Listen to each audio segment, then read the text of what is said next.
Nigerian Civil War, which played out over a period of 30 months between 1967 and 1970, is considered here at home and abroad as the darkest period in the history of the nation. Several accounts of the bloody conflict have been rendered in the course of time, many of them by those who played one role or the other in it. The accounts have been as varied as they are confusing, many in dire need of credibility, while some others have been called a deliberate attempt at obfuscating clear facts of history. Well, joining us now to have a chat around one of the goriest events of the war, as so called, namely the Asaba Massacre, is Chuck Nduka-Eze, an Anglo-Nigerian lawyer, activist, and entrepreneur. He represented the Anioma community at the special panel, the Human Rights Violation Investigation Commission of Nigeria, otherwise known as the Oputa panel, in 1999. For the records, Chuck is the son of the nationalist, trade union activist, and lawyer, Sylvester Nduka-Eze. Well, good morning, Chuck, and thank you for joining us this morning on the morning show. Thank you very much, and thanks for having me. Absolutely. It's an important day to have this conversation. Absolutely. Good now, morning. Thank you very much. 56 years have passed since that gory moment where over 1,000 young men, fathers, sons, were massacred by the Nigerian government. Those scars, absolutely, I know, have not healed among many Asaba indigents. I am from Delta State, so I know that for a fact. Do you think that the Nigerian government or Nigeria has learned anything from that incident? I'll give you a very nuanced sort of response to that. I think as far as the official response is concerned, which is the least that should be expected, it has not been as positive as it should be. In fact, there has been no government recognition that something frightfully terrible went down there. And for years, there's been a lot of effort by Asaba people, by Nigerians, well-wishers, to try and get the government to do the needful. Oputa panel represented a singular opportunity, for that matter to be discussed, to be looked into, with a view to the government responding, because we're talking about the deaths of Nigerians. And it should always be set in its right context. The people that were killed were not Biafrans. They were not in the Biafran territory trying to end succession. They actually stopped in Asaba to plan how to now get across, and then, unfortunately, carried out this orgy of violence. So it's still a matter of considerable concern and disappointment that we haven't done the right thing. And I use the word we, because we're Nigerians. Whatever happened in Asaba was done, it was a state, sort of state actors that did it. So we're all responsible for it, even though we're not the perpetrators. I'm a victim, but I'm also responsible for what happened in Asaba because I'm a Nigerian. So to some extent, I began by saying I have a slightly nuanced approach to the way I relate to those events. I think we Nigerians have also let ourselves down, and that's why I said this year, we're trying to actually begin to own what happened in Asaba and getting Nigerians themselves to own it. And whatever step each individual can take, to honor those people, you're actually honoring yourself because you're honoring the death of fellow Nigerians. So I'm giving you a slightly, not a very easy response.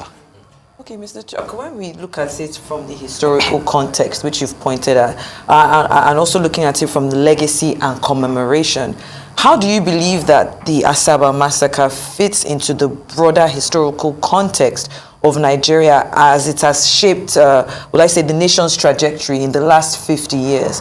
And then, in your opinion, what does the act of remembrance mean for the people of Asaba? And how does that also contribute to the shaping of the future of the community? Because even before we came on, you had spoken about what you were going to do to kind of honor the memory or the memories of the lives lost. Yes. So that act of remembrance, what does it mean to the Asaba people? Okay, starting with the earlier question, I think the Asaba massacre is actually a metaphor in some respect for what Nigeria has become. Not many people know that perhaps that the history of Nigeria started in Asaba, because Asaba was the capital of what was the Royal Niger Company, which was the company that acquired Nigeria. So the story of this space that we call Nigeria today actually began in that interesting ancient town, right? So when you now talk of the Asaba massacre and you put it within the historical context of what was actually going on that period, it was a war intended to unify Nigeria. So it was a war for one Nigeria. And these were people who were Nigerians who came to welcome their own soldiers and were mowed down.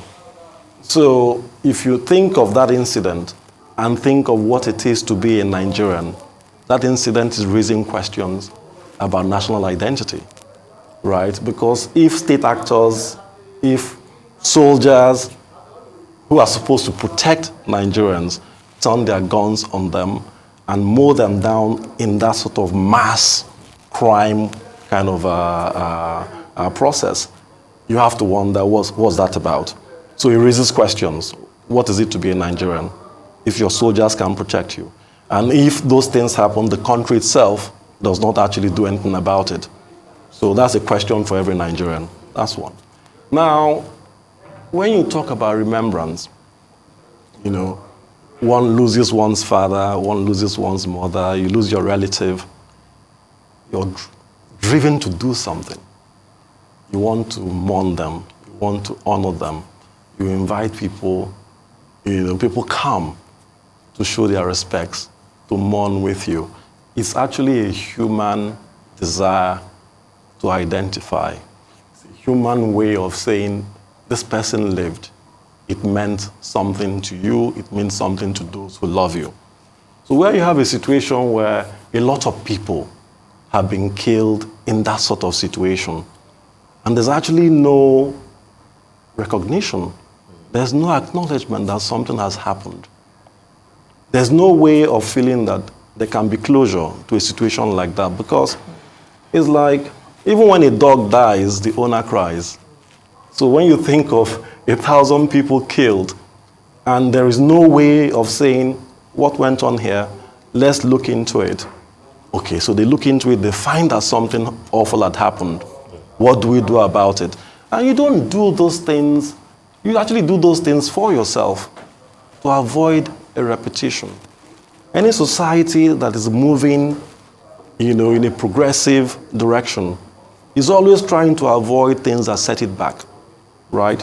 So the remembrance that we've been doing and we've been trying to do and we've been articulating for Nigerians is something we do in our own private lives on a daily basis when things go wrong.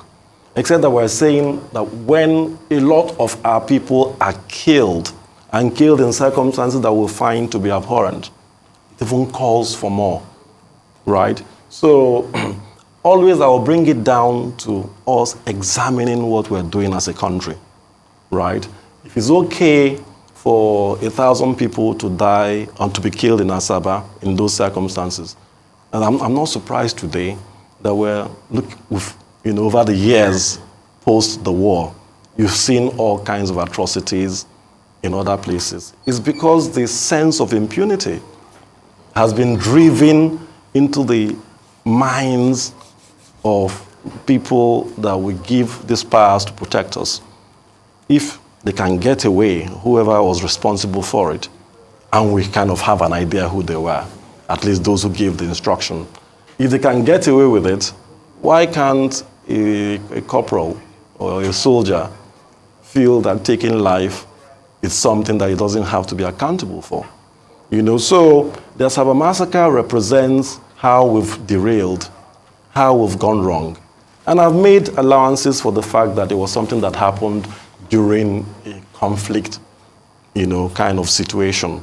But then, of course, even in a conflict situation, you have rules of engagement. You have set down basis on which things can happen. And when they don't happen the way you expect that they should happen, things are done about it. Where the remembrance to me and to others, has been perhaps a very, very human way of even coping. The fact that we do this on an annual basis. We've done so many different aspects of bringing their life and making it kind of valuable, making it worthwhile. We had an outing 2 years ago. In fact, no, we had an outing a very major outing 2 years ago in Asaba that was practically, national. And I think I was actually a guest at your studio just a few days before that, and we had a discussion. But following that, we had about 25 Nigerian artists from different parts of the country. They came together through their art to articulate their own sense of that tragedy. So a body of work was collected. Oh, really? Yes, which went on exhibition at the Red Door Gallery. Now, picking particular aspects of the journey we've been through kind of gives hope, that this space actually means something to those who live here. It means something to us. We kind of underestimate what Nigeria is because perhaps some people have not gone through the burden of not having a country, right?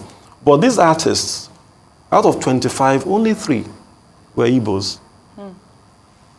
We had artists from different parts of the country, majority of whom gave these works of art, some of them quite valuable, free of charge. The chap who owned the gallery, Bola Ashiru, surely not an Asaba name, not an Igbo name, it's a Yoruba man, gave his gallery free of charge. And the gallery is in Victoria Island. It's a lot of money to exhibit works in any gallery. And he gave us 10 days. And it was his own way of saying, I want to identify with this. And he identified with it. Those artists who also participated, it was their own way of saying, in my own little way, I can push, hope. I can give a sense of identity to Asaba people, that what happened there is of concern to them, And we've kept reinforcing this message that it's not about Asaba massacre necessarily. It's about Nigeria. It's about how we do things as a people, right? So the fact that there's not been what I would call a proper national effort, right, to remember that incident and for the country to learn from it speaks to the failure of our space. Okay, I'm interested in that aspect, even though I know that we're supposed to also, cross over to Abuja, but, for the parade. But once it's ready, we'll just be doing the two together. But before that is ready, I'm interested in what, in your opinion, will constitute a proper recognition and acknowledgement of what has happened. Maybe you pick it from the background of what the Oputa panel didn't quite succeed in achieving. And maybe in 2014, before President Jonathan left, the Constitutional Conference, was there any reference or any connect to bring the Asaba massacre on board to, maybe as a way to find a closure? I would have thought that if Oputa panel, which was under Obasanjo's regime, didn't do quite much, Goodluck Jonathan's government, given the affinity to that area of Nigeria where this sad incident happened, would probably have done something. So between Oputa panel and 2014, what didn't we quite achieve, and what will constitute a proper recognition of that sad. Well, thank you so much for that. It's such a vital question. The Oputa panel actually did achieve something. Okay.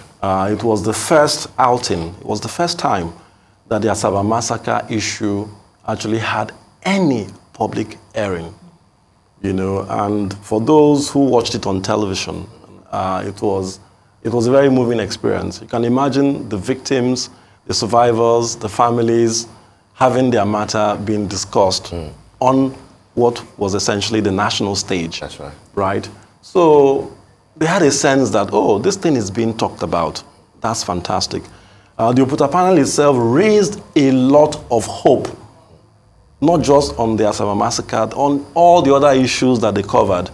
It was almost as though we were resetting the country and we're beginning to look into things that have gone wrong and beginning to ask the question, how do we address them truthfully and honestly, right? So it was actually a very, very sad chance that we missed in that Oputa panel did its work and did its work excellently. But for some reason, as always happens to us, right, in the implementation or the attempt at implementation, the Nigerian factor intervened and compromised it. And therefore, we were now told of a permanent injunction that was used to stop the publication of Oputa panel. There was a permanent injunction, not known to law. I'm a lawyer. Normally injunctions are interim measures that you put in place to try and ensure that something is looked at and then corrective steps are taken. So Oputa panel has been injuncted, right? So that was how that big effort that cost the country a lot of money, and a lot of people were involved at the Oputa panel this year. For the past years, we've had series of events, but somehow looking at the nature of what the country has just gone through, we decided that there was a need to have a stopgap and just think. So for this year, we're reaching out to essentially everyone to say that what we would like them to do, please, is to observe a minute's silence. 12 noon on the 7th of October, which is actually the actual anniversary of most of the killing at Oboso Square. We've also urged representative in the Delta State House of Assembly to please, urge the House, to set a 1 minute silent occasion within a period that is convenient for the House of Assembly. Similarly, at the House of Representatives in Abuja. Incidentally, the representative there, the rep there, his grandmom was killed in what was described as the second operation. Wow. Right, and she was the Omo of Asaba, Omo Mbushe Ukolia. Okay. So he has a personal sort of luggage or baggage in relation to this matter. Not necessarily, something that makes everybody do something.